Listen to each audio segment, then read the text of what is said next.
L'investisseur, il a un poids énorme quand même dans une startup parce que il amène l'argent, donc dans le pouvoir de décision. Alors il y en a qui interfèrent moins que d'autres, mais il y a quand même des endroits où l'investisseur, il peut taper du poing sur la table. Complètement. Et cette personne-là qui peut avoir du pouvoir chez vous, elle est incentivée à l'impact. Donc déjà dans le storytelling, moi, tu vois, j'achète tout de suite l'histoire, c'est génial. Et en plus, du coup, ça doit avoir des discussions et des objectifs vraiment top, quoi. En fait, c'est que tu es aligné sur tes objectifs. C'est l'alignement, ouais. Et en plus, la chance qu'on a, c'est que nous, on veut faire les meilleurs choix stratégiques à la fois pour la croissance de l'entreprise et pour son impact. Et en fait, souvent, c'est les mêmes. Tu vois, t'as pas cette espèce de dichotomie que tu pourrais avoir dans une entreprise plus traditionnelle où tu vas faire des choix stratégiques pour la croissance qui vont en fait détériorer ton impact.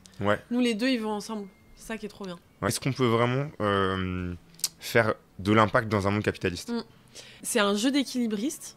Parce que, donc encore une fois, les investisseurs qui investissent, nous, on a besoin de lever de fonds parce qu'aujourd'hui, on n'est pas rentable au niveau de l'entreprise.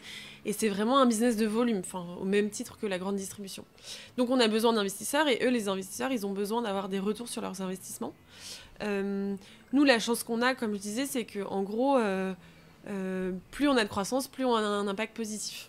Donc, on a un début de réponse, mais on n'est pas du tout au bout. Enfin, il y a encore plein de choses qu'on suspecte pas, donc pour l'instant on a un début de réponse, mais il y a encore tout à construire.